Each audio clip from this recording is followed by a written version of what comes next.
I saw suddenly a woman, and she disappeared into the wall. Your spirit feels free. You want to soar. Allow yourself to dream. Allow yourself to fly. Many times we've seen miracles. He was supposed to be a vegetable.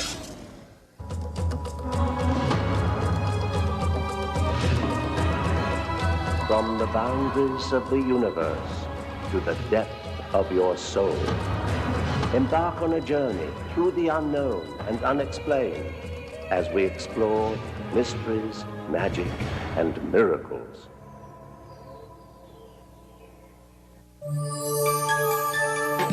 Hello and welcome. I'm Patrick McNee. Today, we'll see how to connect with your own higher self through an altered state of mind. And we'll take a different look at miracles, those that happen every day. But first, in any language, a ghost story is still a ghost story. In every country of the world, in every language, local legends of murder and mystery abound. Those who tell the stories do so in hushed tones, so as not to anger the restless spirits as they roam the night. The town of El Fuerte in Sinaloa, Mexico, was a quiet place back in the 1800s.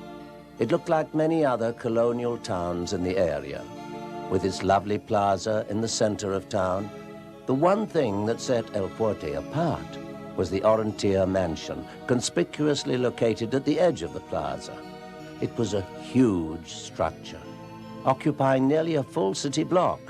It was lavishly decorated with furnishings from around the world, a chandelier from Italy, furniture from Vienna. It was built to the discerning taste of the wealthiest man in the state, Francisco Camilo Orontia.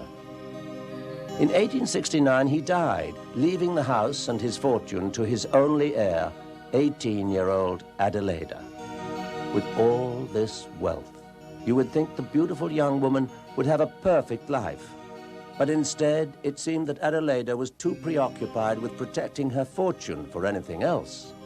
She became eccentric, withdrawn, antisocial, and so she ended up a lonely spinster in the huge house, rarely venturing outside as the years went by. Then, on September the 26th, 1927, the life of Adelaida took a violent turn. As she slept in her bed, she was brutally murdered. The fortune which had brought her all the luxuries of life was the cause of her death. Her trusted maid, Elisa, confessed to killing Adelaida for her money. It seemed to the people of El Fuerte that this would be the tragic end to the story of Adelaida Orontia. Little did they know that rather than an end, this would actually mark the beginning of a bizarre new chapter.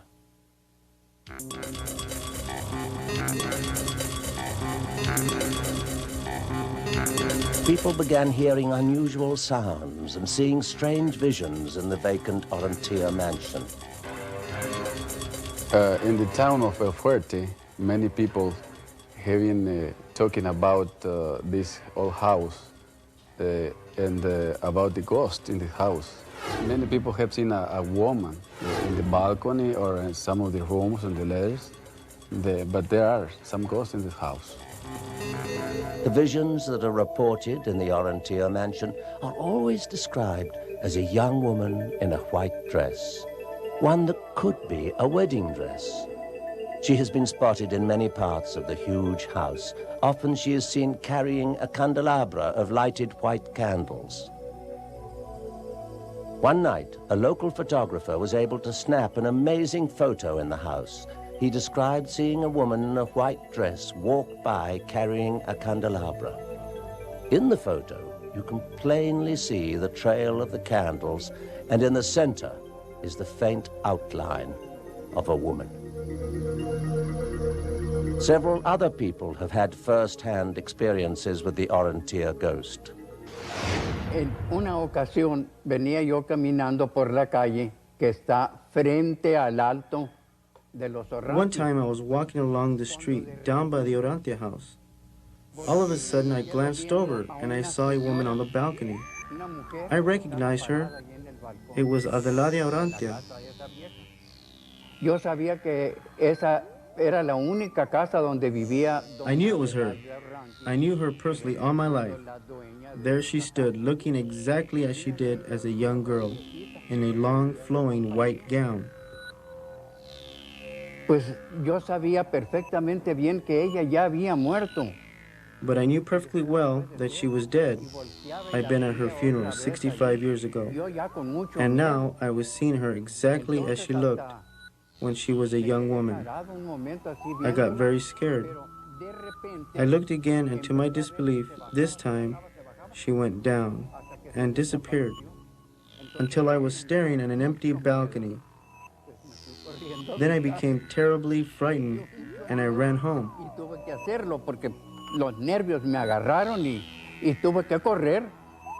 I was so nervous, I had to run. Another El Fuerte man still vividly remembers his encounter with the Orantia ghost 30 years ago. When I was a young man, I used to work in this house, sweeping the floor and taking care of some rooms in this house because it's a large and big house. And when I was doing my work, I heard a noise behind me. When I saw to see what was happening, then I saw suddenly a woman with a white dress walking from room to another room, and she disappeared into the wall. And I was very afraid, and I go very nervous outside of the house, running away because I really was very afraid. And then now the house is empty because the people doesn't want to go and rent or whatever. It is very, very strange. Well, I can tell you, that is definitely one lovely old house I will not be spending the night in.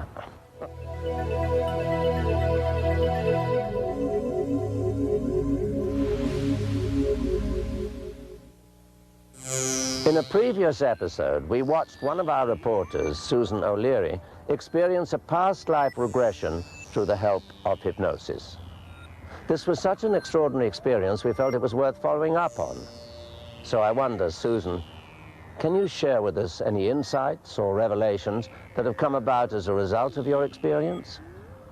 Well, Patrick, even though I can't say there's been a major or profound change in my life as a result of the experience, I can say that there were things that occurred during the regression, circumstances in my past life, which have shed some light on certain ways I behave today. And another interesting fact, during one of my past lives, I was held captive in a landlocked village. The only way I could escape was from the sea. I live by the water today. I don't know, it just sort of gives me a sense of peace and freedom. Like guardian angels, spirit guides are with all of us, leading the way through obstacles in our daily lives. But how can we find them? A shamanic guide links us from the earth plane to another reality, introducing our soul to the spirits waiting to teach us. Since ancient times, many cultures have relied on the shaman or medicine man to alleviate society's ailments. The shaman can cure physical illness, reunite the spiritual and physical bodies, and aid in personal transformation. Of all the places you can travel, one of the most fascinating journeys you can take standing still. A journey of the mind, whether to find inner peace and bliss, to connect with your higher self, or to reach the outer limits of an altered state. As the wisdom tradition, shamanism is similar to many religions around the world. Hawaiian shamans, known as kahunas, control their inner power for the benefit of others. While he doesn't call himself a shaman, Rogelio takes people on a mystical journey, a shamanic journey, through the pulse of Mother Earth.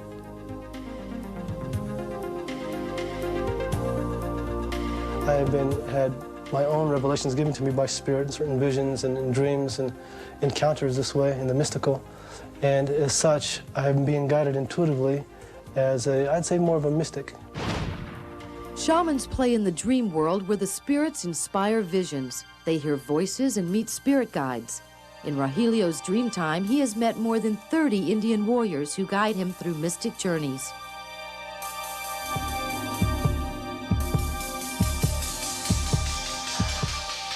This area is a pilgrimage place for many people now, as it has been in the past for Native American people, who so honored this land for its sacredness that they would not live here, but came in for ceremonial time. Bijou joined us on our soul travel. Since moving to Arizona, she has taken many of these shamanic journeys. I really don't know why, but I began dreaming of these red rocks. So I did come out here to check it out, and I just felt like I belonged here. There's a magic, there's a mystery in the land that can awaken people that have been stagnant in their everyday world, everyday lives.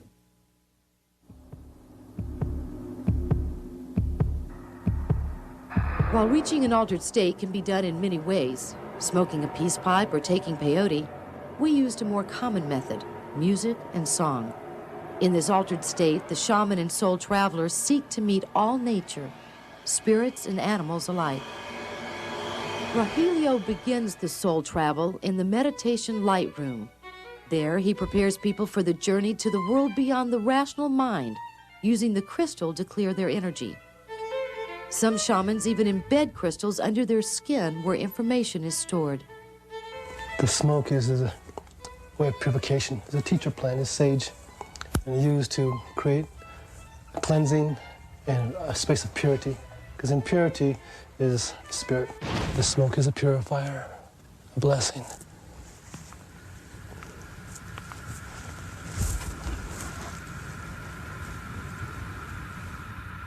As you breathe, imagine the force of the breath enters your forehead. Imagine the breath into your mind's eye. Follow that breath deep and gentle.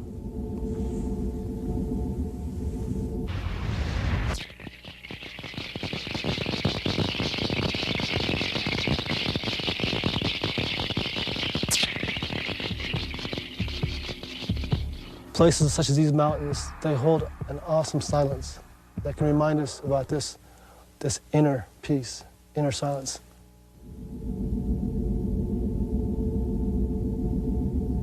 Does everybody have the ability to find that inner peace, that inner connection? If they're willing, they have that ability. We all have a connection to the divine.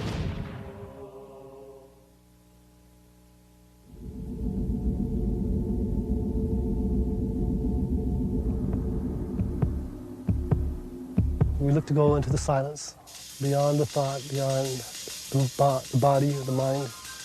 And so the sound of the drum and the rattle will help break up thought, break up rational mind that's chattering. So when I drum, this heartbeat helps a person to connect with Mother Earth.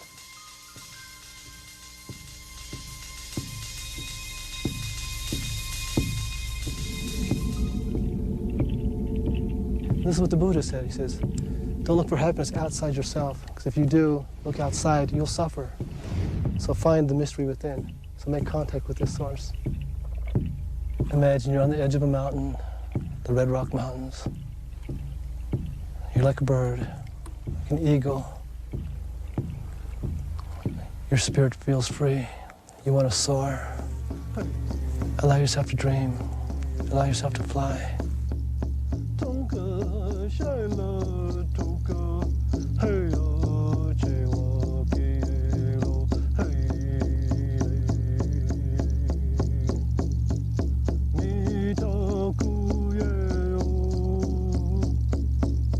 Power places awaken us to something bigger than man-made law. It's natural law, natural truth. And in that ancientness of the earth, in her spirit, the sun, the sky, the natural order, which is the Great Spirit's handiwork, these things begin to remind us and awaken us, because it's also within us. We're ancient within our souls. In your heart, give thanks to the Creator, to the Great Spirit. In your heart, feel your thankfulness, your fullness. And know this beauty you feel this peace, this energy, it's going to stay with you. The feeling you have after a soul journey is hard to describe. All I can say is I hope this feeling never leaves.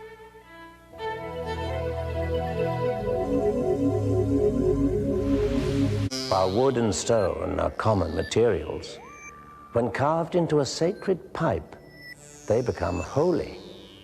Smoking the sacred pipe while praying creates a link between all creatures and the Great Spirit. In fact, the spirits told Nick Black Elk, a famous shaman from the Sioux tribe, to take the pipe and walk the earth to heal the sick. That's only one legend about the mysteries of the sacred pipe. We often think of miracles as some distant, unknown force at work. But isn't it possible we hold the key to make our own miracles happen? Vaulting has existed for thousands of years, and in the Roman Empire was even known as the king of sports. Could the same sport today be providing a formula that is creating miracles? James is autistic. He didn't communicate, literally shutting himself off from the rest of the world. Vaulting changed James's life. Now he will enter into conversation on his own. 4 years ago, James earned first place at the Vaulting National, a competition where there are no special categories for the handicapped. Valley View Vaulters co-founders, Rick and Virginia, have witnessed similar miracles over the years. Many times we've seen miracles. Miracles between the vaulter and the horse, miracle between the vaulter and the coach, or vaulter and vaulter. Kevin was only a few weeks old when his head was struck against a door, destroying a portion of his brain. He was supposed to not live at first, but then beyond that, he was supposed to be a vegetable. Through the love of his stepmother, Kevin survived. A 2, 3, and 4. You got it. Today, vaulting has increased his chances of leading a normal life. When he first started, we had to put him up onto his knees. He did not know how to use that arm whatsoever. Amanda was born with water on the brain, and as a result, had no balance or coordination whatsoever. It made even the smallest task difficult. If you'd seen her when she first started, this is just absolutely incredible. Vaulting not only improved her balance tremendously, but also her outlook on life. Here, surrounded by so many positive forces, she can just be a normal kid, enjoying life to the full. Rick and Virginia are modest about their work here with the disabled children. They believe it is their mission in life to give these children a better future. We consider the bright futures, and the sky's the limit for all these kids, and we strive towards that. Joshua is one of their biggest challenges. Born with a rare genetic chromosome abnormality, this 6-year-old boy cannot speak or walk, yet. Go right, horsey. Since he started coming to Valley View, he has improved beyond belief. Sometimes just working around the brain, going to the body, working on that part, and then sending those messages up to the brain so they don't even have to think about it, and the body just starts doing it. Rick also told me that vaulting teaches the children to follow instructions. It makes their lives easier, and they don't fight against their circumstances anymore. Anne is another example of Rick and Virginia's work. A brain tumor at 15 months of age caused her to be blind for life. What she's accomplished out here in about a year is no short of incredible, especially when you see this stand. It's hard enough for us to stand, but when you're blind... Cerebral palsy and mental retardation put Jim into the condemning category of being multiple handicapped. The doctor said he would never walk. Today, Jim is the living proof that anything is possible. I want these kids to be able to do what they and me, or we want them to do, and there's nothing going to keep them from it. Vaulting not only enables these children to be stimulated physically and mentally, but at the same time it builds their confidence and self-esteem. It gets the best out of these kids, makes them try hard, or harder than they normally would. There is Daniel, and Homer, and Sean. All of them visible proof of the miraculous work being done at Valley View. And you only have to look at the smiles to know what a difference it has made to their lives.